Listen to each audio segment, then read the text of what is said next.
Virtually everyone who grew up in the 1970s will remember the $6 Million Man, and perhaps running around the playground in slow motion while humming the theme tune. 35 years on since the show first aired, how close is science to creating a real bionic man? Could we rebuild him? And if so, how much would such a mechanical makeover cost? Argus 2 is the name of a bionic eye, or more accurately, the artificial retina developed by Second Sight. Blind patients fitted with the device have reported some restored vision, to the extent of seeing areas of light and vague shapes where before there was only darkness. Surgeons attach an electrode-studded array to the retina with a micro-tack the width of a human hair.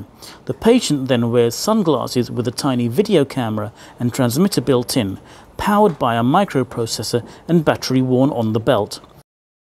Images captured by the camera are converted into an electronic signal and transmitted to an implanted receiver. It sends the signal through a tiny cable to the electrode array, stimulating it to emit electrical impulses. These induce responses in the retina that travel through the optic nerve to the brain, which perceives patterns of light and dark spots corresponding to the electrodes stimulated. The eye limb is the world's first fully articulating, commercially available bionic hand. Created by Touch Bionics, it features a highly intuitive control system that uses a traditional two-input myoelectric, that's muscle signal, to open and close the hand's fingers.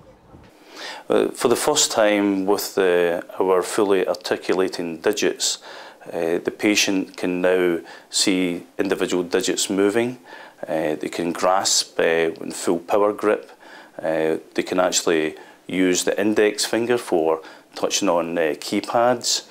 They can put the hand into a position for key grip, so they can hold the thumb onto their index finger and rotate keys or hold credit cards. The control is from the neuron pathway. A signal is sent down and the signal reaches your muscle. In the muscle there's an electrical impulse between 20 to 30 millivolts. So that pulse that goes through the muscle is detected by a surface electrode which is sitting on the surface of the skin. That electrode magnifies that signal, and that signal then goes into the microprocessor in the hand. I can see that if we wanted to just now, we could apply a lot more power to a prosthetic hand than a human hand can apply. That is not a problem. The problem in doing that is that individual could cause damage to other individuals, so it's probably not a good product to help patients with, to give them such power in their hands. Ossur is the company that created athlete Oscar Pistorius' famous cheetah running blades. The double amputee subsequently grabbed 3 sprint golds in the Paralympics, and more astoundingly still, a silver competing against able-bodied sprinters in the South African National Championships. With pioneering products like the Power Knee, Ossur have gone a stage further and put power into prosthetics.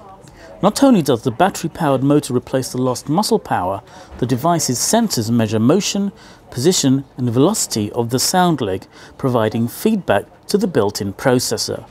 That helps the Power Knee to anticipate the motion on the prosthetic side even before the next step takes place.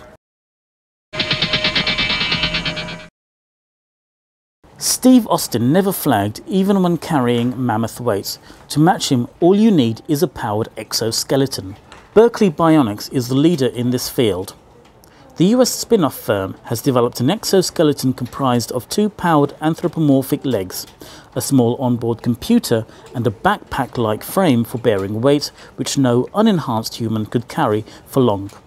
The wearer can carry significant loads on their back with little effort over any type of terrain for hours, and thanks to computer analysis, the exoskeleton soon moves in concert with the person inside.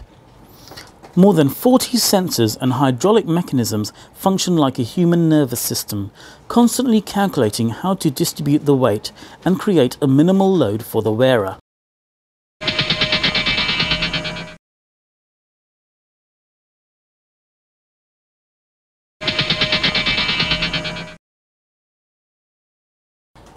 But today's bionic specialists are not developing technologies to create a race of super soldiers to go on secret missions. Instead, with many soldiers arriving home from conflict zones with injuries, these advancements are designed to allow them to live their lives with greater freedom and dignity.